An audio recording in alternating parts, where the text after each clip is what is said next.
Hai Sob, apa kabar nih? Santuy kan? Ya nggak santuy, santuin aja Sob.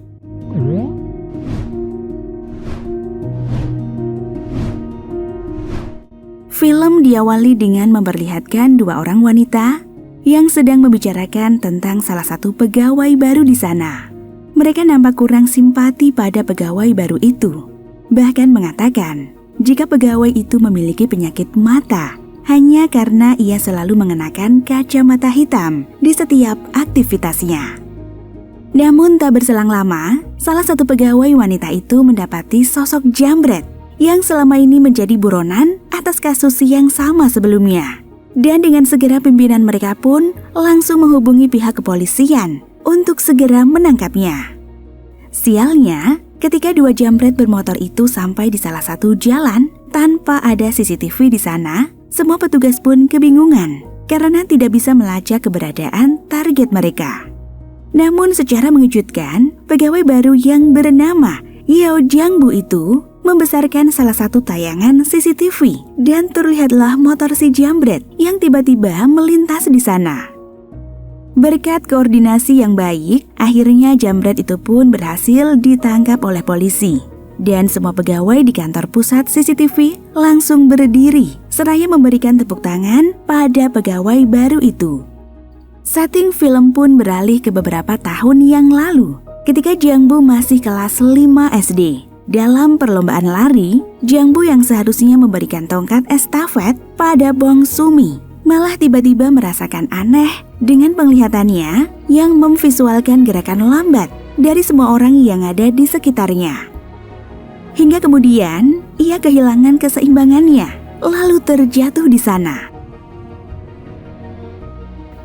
Jiangbu kecil pun dibawa ke rumah sakit, dan betapa terkejut orang tuanya ketika mengetahui bahwa anak pertamanya itu menderita suatu penyakit aneh pada penglihatannya. Bahkan dokter yang bernama Suk yang memeriksanya pun turut terkejut karena ia merasa bahwa selama ini penyakit yang disebut sebagai visi dinamis itu hanya ada di buku saja, namun ternyata ia malah mendapatinya di dunia nyata. Dokter itu menjelaskan bahwa penyakit yang diderita Jiangbu merupakan penyakit yang aneh, di mana penderita akan dapat melihat semua gerakan di sekitarnya dalam tampilan yang lebih lamban. Hal itu juga yang membuat Jiangbu kehilangan keseimbangannya. Atas kondisi tersebut, dokter pun kemudian memberi Jiangbu kacamata hitam agar matanya tidak silau ketika tiba-tiba semua gerakan menjadi pelan dan mengurangi cahaya berlebih ke mata yang selama ini membuatnya pusing hingga hilang keseimbangan. Alhasil kini Jiangbu selalu menggunakan kacamata hitam kemanapun ia pergi, termasuk saat ia berada di rumah. Namun sayangnya, penampilannya itu justru menjadi bahan bulian bagi teman di sekolahnya. Dan hanya Sumi sajalah yang mau berteman dengannya. Sialnya, Sumi juga malah ikut mendapat bulian hanya karena selalu bersama dengan Jiangbu. Hingga kemudian, anak perempuan itu pun menjauh darinya.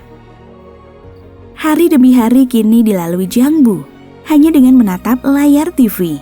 Dia yang awalnya hanya ingin merusak matanya karena dianggap telah menjadi penyebab kehancuran hidupnya, malah mulai terbiasa dan tertarik dengan drama TV.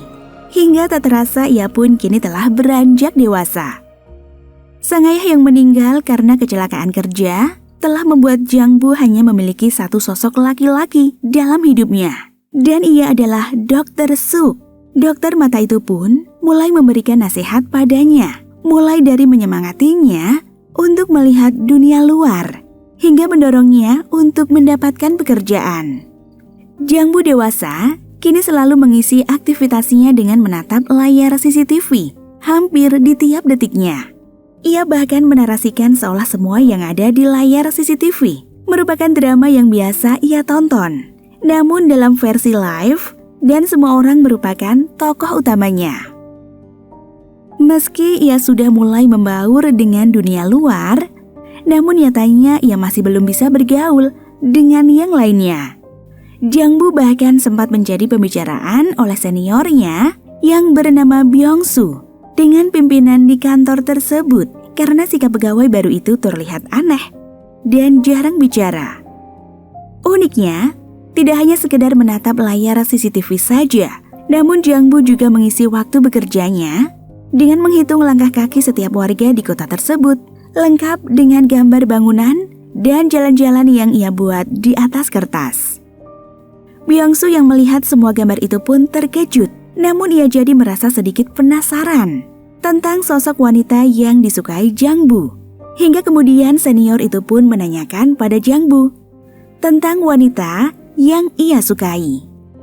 Jangbu yang mendengar pertanyaan itu pun sempat kebingungan untuk menjawabnya, karena menurutnya hanya pria tampan saja yang bisa memiliki pacar seperti yang biasa ia lihat dalam drama TV. Namun ia pun kemudian mulai teringat kembali sosok Sumi yang sempat ada dalam kehidupannya saat masih kecil. Dayung pun bersambut tepat ketika Jangbu mulai mengingat dan menelusuri lokasi tempat tinggal Sumi melalui kamera CCTV. Tiba-tiba ia dikejutkan dengan seorang wanita yang keluar dari tempat tersebut yang diyakininya adalah sosok yang pernah menjadi temannya semasa kecil dulu. Tak ingin membuang waktunya, Jangbu langsung mengayuh sepedanya dan mencari Sumi. Namun sayangnya, ia yang memang tidak bisa bergaul dan jarang berkomunikasi dengan dunia luar pun sempat diteriaki oleh Sumi. Hanya karena Jangbu yang terus-menerus menatapnya seperti orang aneh. Termasuk dengan seorang pria yang sedang menagih hutang Sumi yang juga turut memarahi Jangbu atas sikapnya itu. Seperti menemukan cintanya kembali. Sejak saat itulah, Jangbu selalu memperhatikan semua aktivitas Sumi melalui tampilan layar CCTV. Bahkan ia juga sempat menempatkan sebuah sofa tepat di lokasi yang sering dihampiri oleh wanita idolanya itu. Jangbu juga sempat meminta bantuan Byung-soo untuk ditemani bertemu Sumi, hanya karena ia ingin mengantarkan payung saat lokasi di sekitarnya sedang hujan. Tapi lagi-lagi wanita itu dengan tegas menolak tawaran payung yang diberikan Jangbu, hanya karena pria itu bersikap sangat aneh. Bahkan disebut seperti orang gila karena selalu mengikutinya.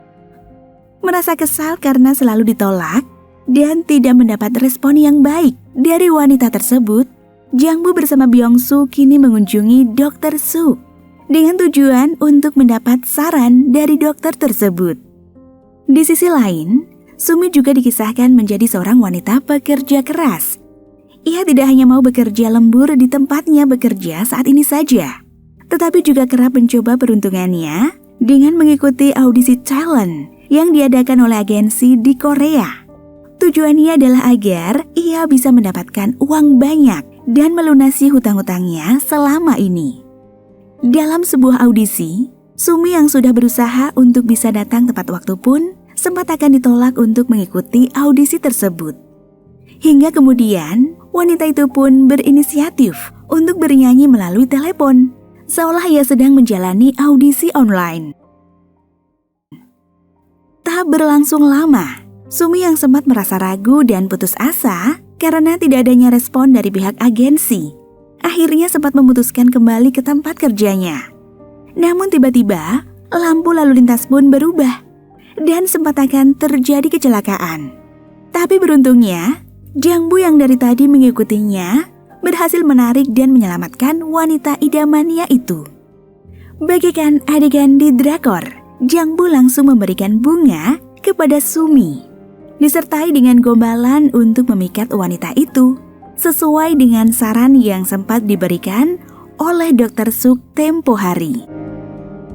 Namun seperti biasanya, Sumi menolak pemberian itu. Bahkan ia sempat mengejek gaya rambut baru Jangbu yang dinilainya sangat jadul dan tidak menarik sama sekali. Wanita itu juga sempat mengatakan jika dirinya adalah Oh Sumi dan bukanlah Bang Sumi yang selama ini disangkakan oleh Jangbu. Mendengar hal tersebut, Jangbu merasa sangat kecewa dan patah hati. Ia juga sempat menatap beberapa gambar Sumi yang sempat dibuatnya ketika masih SD dulu, termasuk mengingat kembali bagaimana sosok Sumi yang pernah ada di kehidupannya kala itu. Sejak saat itulah, Jang Bu tidak lagi menaruh hati pada Sumi. Ia bahkan sempat mencuekinya ketika bertemu wanita itu di jalan, hanya karena merasa bahwa wanita tersebut bukanlah sosok yang pernah ada di hidupnya saat masih kecil.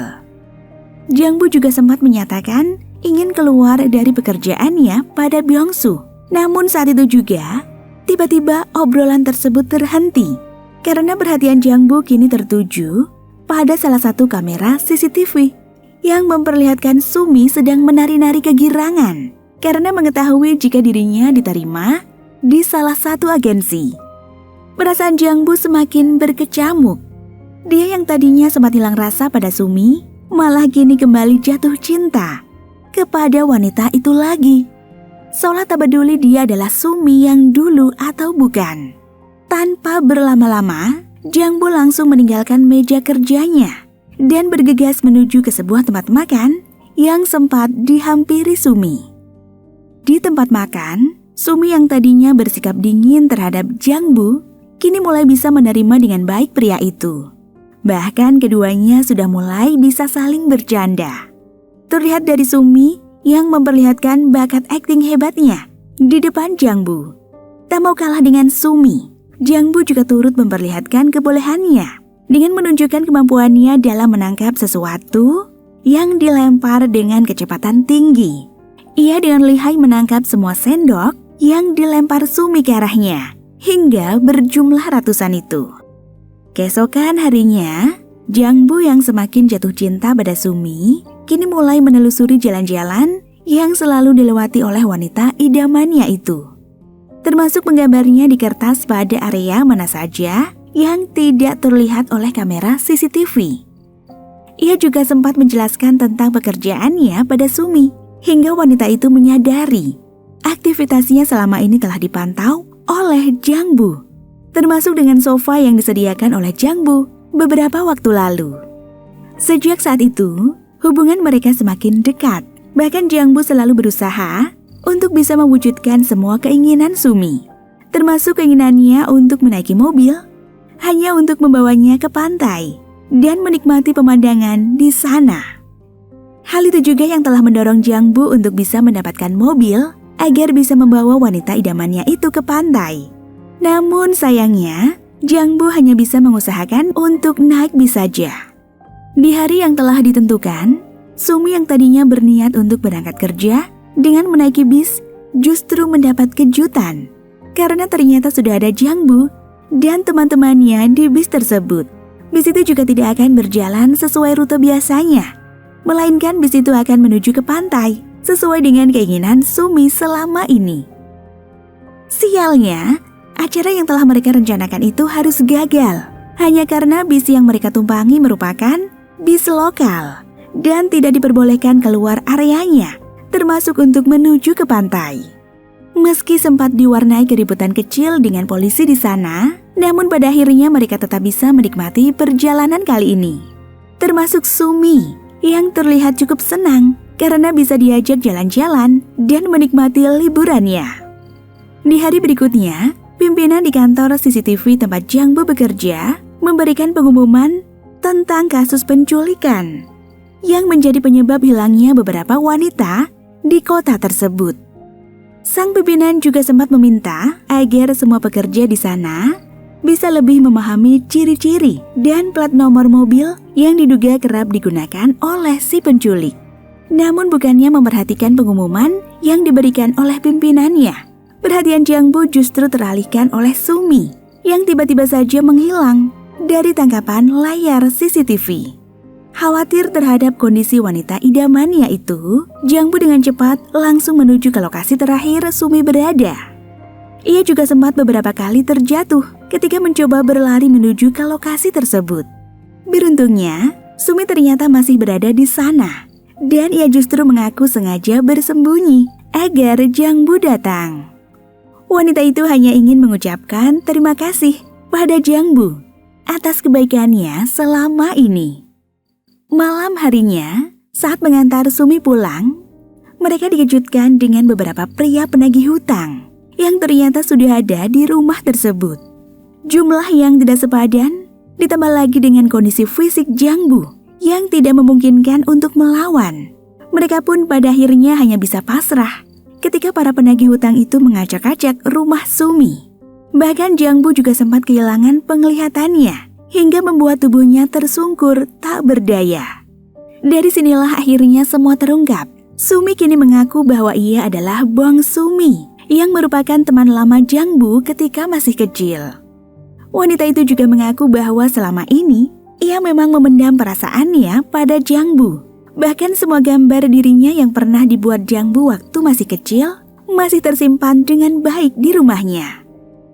Keesokan harinya, Sumi yang merasa sudah tak tahan lagi dengan tekanan dari para penagih hutang, akhirnya berhasil melunasi semua hutangnya itu. Meski ia harus menjual dirinya. Maksudnya, menjual terlebih dulu rumahnya. Wanita itu juga turut berpamitan pada rekan kerjanya karena harus resign dari sana. Mengingat ia ingin mengadu nasibnya di tempat lain. Di saat yang sama, salah satu rekan kerja Jiang Bu mendapati sosok penculik melalui tangkapan kamera CCTV. Dan dengan segera sang pimpinan pun langsung menghubungi pihak kepolisian agar segera menangkap pelaku tersebut. Sementara Jiang Bu yang khawatir akan keselamatan Sumi terus memperhatikan jalanan yang biasa dilalui oleh wanita tercintanya itu. Termasuk juga dengan menghitung langkah kakinya. Namun kekhawatiran berlebih telah membuat Jiang Bu merasa semakin tidak tenang. Apalagi wanita tersebut masih belum juga terlihat di kamera CCTV. Ia pun dengan cepat menuju ke lokasi terakhir Sumi. Beralih ke Sumi, ia ternyata sempat terlalu lama berada di luar jangkauan CCTV hanya karena beberapa barang yang dibawanya terjatuh. Sementara itu di tempat Jiang Bu, ia yang sempat ngebut dengan sepedanya kini malah terjatuh karena kehilangan keseimbangan ketika setangnya tanpa sengaja menabrak spion dari salah satu mobil yang terparkir di jalan. Byung-su yang melihat itu melalui CCTV berinisiatif untuk menolongnya. Bahkan ia sempat mengungkap bahwa kondisi penglihatan pegawai baru itu kini sudah semakin mengkhawatirkan. Pandangan Jiang Bu kini semakin parah. Ia bahkan harus meraba-raba dinding di sekitar jalan hanya untuk bisa berdiri dan mencoba meraih kembali Sumi dari si penculik. Pria itu sempat berlari dengan sempoyongan karena dalam pandangannya ia seolah melihat wanita idamannya itu sudah berada di tangan penculik. Namun ternyata semua itu hanyalah bayangan dari pikiran Jiang Bu saja. Pria yang selama ini selalu mengenakan kacamata hitam itu pada akhirnya benar-benar tidak bisa melihat lagi. Namun ia tetap berpura-pura seolah masih bisa melihat ketika Sumi meraih tangannya saat ia akan tertabrak sebuah truk yang melintas. Singkat cerita, bulan pun berganti. Dan kini Sumi yang sudah tinggal di kota lain kembali mengunjungi tempat tinggal lamanya.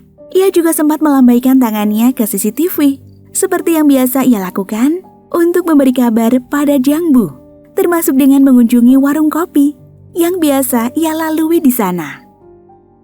Secara mengejutkan, Sumi juga melihat Jiang Bu di tempat tersebut.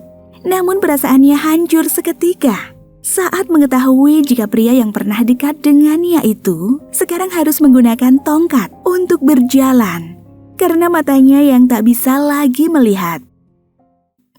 Kini malah gantian Sumi yang terus membuntuti kemanapun Jiang Bu pergi. Dan terungkaplah bahwa sekarang pria itu sudah memiliki galeri lukisannya sendiri dengan banyak objek di dalamnya. Mulai dari teman kerja hingga sosok Sumi itu sendiri yang mendominasi lukisan di sana. Di hari yang berbeda, Jiang Bu terlihat sedang menemui Sumi tepat di depan warung kopi yang menjadi tempat favorit mereka bertemu selama ini. Dan di sanalah akhirnya keduanya kembali menjalin hubungan dengan komitmen yang lebih serius dari sebelumnya. Di akhir film, terlihat si sopir bis dan temannya yang berhasil menghadang mobil penculik di salah satu persimpangan jalan, disusul dengan beberapa anggota polisi yang datang untuk menangkapnya. Dan film pun berakhir dengan begitu santuy. Nah, itulah alur cerita dari film berjudul Slow Video yang rilis tahun 2014. Bagaimana? Seru nggak nih ceritanya? Buat sobat yang ingin request alur cerita berikutnya, jangan sungkan untuk request di kolom komentar ya. Terima kasih telah menonton video ini.